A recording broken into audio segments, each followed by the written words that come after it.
She tells him, ooh, love, no one's ever gonna hurt you, love. I'm gonna give you all of my love. Nobody matters like you. Assalamualaikum warahmatullahi wabarakatuh. Salam sejahtera untuk kita semua. Perkenalkan, saya Rian Tambudi dari Rombel Akuntansi A 2019 dengan NIM 7211419166. Di sini saya akan mempresentasikan hasil belajar saya dari mata kuliah Sistem Informasi Manajemen di bab 6 tentang Sistem Manajemen Basis Data. Baik, sebelumnya saya akan membahas tentang organisasi data. Di dalam organisasi data ini terdapat yang pertama hierarki data. Dalam hierarki data ini terdapat komponen-komponen.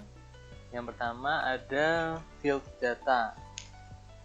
Field data ini adalah unit data yang terkecil, mencerminkan jumlah data terkecil yang akan ditarik dari komputer pada satu waktu. Lalu ada record.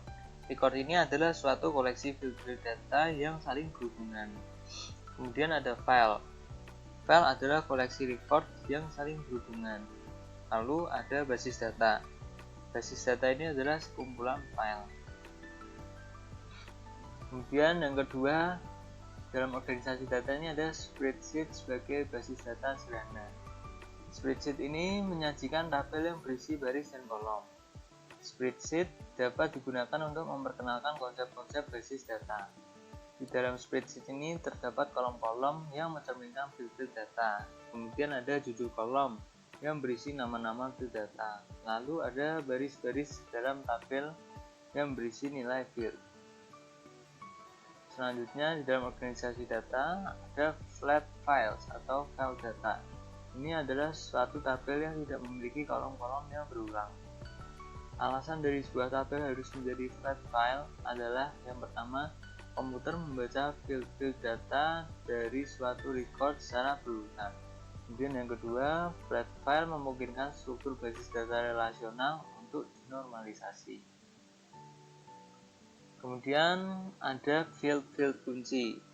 Kunci atau key dalam suatu tabel adalah satu field atau kombinasi field yang berisi suatu nilai yang secara unik mengidentifikasi masing-masing record di dalam tabel. Baik, selanjutnya saya akan membahas tentang struktur basis data. Struktur basis data ini adalah cara di organisasi agar pemrosesan data menjadi lebih efisien. Struktur ini kemudian diimplementasikan melalui suatu sistem manajemen basis data atau yang sering disebut DBMS.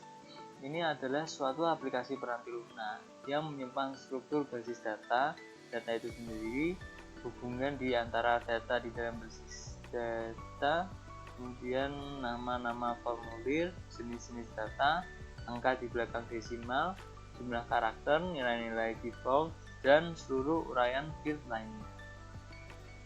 Selanjutnya di dalam struktur basis data ini terdapat tiga struktur. Yang pertama struktur basis data hierarkis, kemudian yang kedua struktur basis data jaringan, dan yang ketiga struktur basis data relasional. Di dalam struktur basis data hierarkis ini, untuk basis data bekerja dengan baik pada sistem pemrosesan transaksi yang melakukan tugas-tugas seperti pengendalian, persediaan, entry pesanan, piutang, dan utang dagang. Struktur hierarkis ini memanfaatkan sumber daya komputer secara efisien, khususnya ketika sebagian besar record di dalam basis data akan digunakan dalam suatu aplikasi. Lalu, selanjutnya ada struktur basis data jaringan. Struktur basis data jaringan ini dikembangkan untuk memungkinkan penarikan record-record tertentu. Struktur basis data jaringan memungkinkan record-record satu record tertentu merujuk pada semua record lainnya di dalam basis data. Selanjutnya, yang ketiga adalah struktur basis data relasional. Ini adalah struktur basis data relasional terlihat seperti sekumpulan tabel-tabel seperti tabel-tabel spreadsheet. Lalu relasi antar tabelnya bersifat implisit yang artinya dapat secara tidak langsung berasal dari data. Selanjutnya saya akan membahas tentang konsep basis data.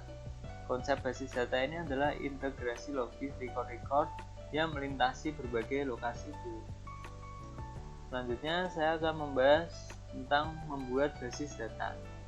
ada 3 langkah. Yang pertama menentukan kebutuhan data, kemudian yang kedua menguraikan data tersebut, dan yang ketiga memasukkan data ke dalam basis data. Dalam menentukan kebutuhan data, ada 2 pendekatan dasar untuk menentukan kebutuhan data. Yang pertama adalah pendekatan yang berorientasi pada proses.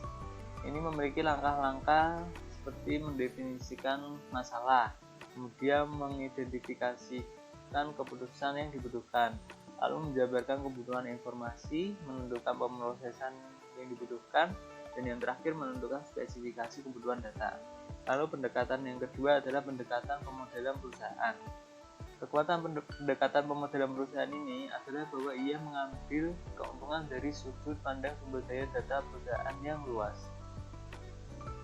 Selanjutnya ada teknik-teknik pemodelan data. Ada 2 teknik pemodelan data. Yang pertama adalah diagram relasi entitas, dan yang kedua adalah diagram kelas. Diagram relasi entitas ini digunakan untuk menguraikan hubungan antara kumpulan-kumpulan data konseptual sehingga rekor-rekornya yang saling terhubung akan dapat digabungkan bersama. Dan diagram kelas ini adalah teknik di mana data yang digunakan dalam aplikasi dan tindakan-tindakan yang terkait dengan data dapat disajikan secara grafis. Selanjutnya, saya akan membahas tentang menggunakan basis data. Yang pertama ini ada laporan dan formulir. Formulir secara tipikal menampilkan satu rekor saja dalam satu waktu dan tidak memberikan pusat data, serta biasanya tidak melakukan agresi data dari banyak tabel basis data. Formulir ini terdapat navigasi, kemudian akurasi, konsistensi, penyaringan, dan subformulir. Kemudian ada laporan atau reports. Ini adalah data teragregasi dari basis data yang diformat dengan cara yang akan membantu pengambilan keputusan. Lalu ada query. Query ini adalah suatu permintaan kepada basis data untuk menampilkan record-record yang dipilih. Query pada umumnya memilih field data dalam jumlah terbatas dan kemudian membatasi record-record yang ditampilkan berdasarkan satu kumpulan kriteria tertentu. Format seperti ini sering disebut query by example atau QBE. QBE ini dapat dimanfaatkan oleh manajer untuk dapat dengan cepat menemukan data tertentu untuk memecahkan masalah. Selanjutnya ada bahasa query terstruktur. Bahasa query terstruktur ini adalah kode yang digunakan oleh sistem manajemen basis data relasional untuk mengerjakan pekerjaan-pekerjaan basis datanya. Lalu ada pemrosesan basis data lanjutan. Di dalam pemrosesan basis data lanjutan ini ada pemrosesan analitis online atau online analytical processing. Vendor-vendor memasukkan fitur ini untuk memungkinkan dilakukannya analisis data yang mirip dengan statistik cross-tabulation. Selanjutnya ada personal basis data. Ada 3 personal basis data. Yang pertama ada administrator basis data, kemudian programmer basis data, dan pengguna akhir. Administrator basis data atau database administrator ini adalah spesialis informasi yang ahli dalam mengembangkan, menyediakan, dan mengamankan basis data. Lalu tugas-tugas dari DBA ini adalah yang pertama perencanaan basis data, kemudian implementasi basis data, operasi basis data, dan yang keempat keamanan basis data. Selanjutnya personal yang kedua ada programmer basis data. Programmer basis data ini menunjukkan spesialisasi dan seleksi tingkat tinggi. Karena basis data merupakan pusat penyimpanan fakta bagi perusahaan, oleh karena itu perusahaan menginginkan para programmer basis datanya diperoleh dari personel paling ahli yang tersedia. Lalu personel yang ketiga adalah pengguna akhir. Pengguna akhir ini membuat laporan dan formulir, memberikan query kepada basis data, dan menggunakan jawaban dari pertanyaan basis data mereka untuk pengambilan keputusan yang akan mempengaruhi perusahaan dan unsur pokok lingkungannya. Selanjutnya saya akan membahas tentang menempatkan sistem manajemen basis data dalam perspektif. Sistem manajemen basis data memungkinkan kita untuk membuat sebuah basis data, memelihara isinya, dan menyebarkan data kepada khalayak pengguna luas. Lalu ada keuntungan dari DBMS. Yang pertama, mengurangi pengulangan data. Kemudian yang kedua, mencapai independensi data. Dan yang ketiga, mengambil data dan informasi. Dan yang terakhir adalah keamanan yang lebih baik. DBMS juga memiliki kerugian. Ada 3 kerugian dari DBMS. Yang pertama, membeli peranti lunak yang mahal. Kemudian yang kedua, mendapatkan konfigurasi peranti keras yang besar. Dan yang ketiga, memperkerjakan dan memelihara staf DBA. Sekian presentasi dari saya. Mohon maaf jika ada kesalahan dan kekurangan. Semoga ilmunya dapat bermanfaat bagi kita semua. Terima kasih. Wassalamualaikum warahmatullahi wabarakatuh.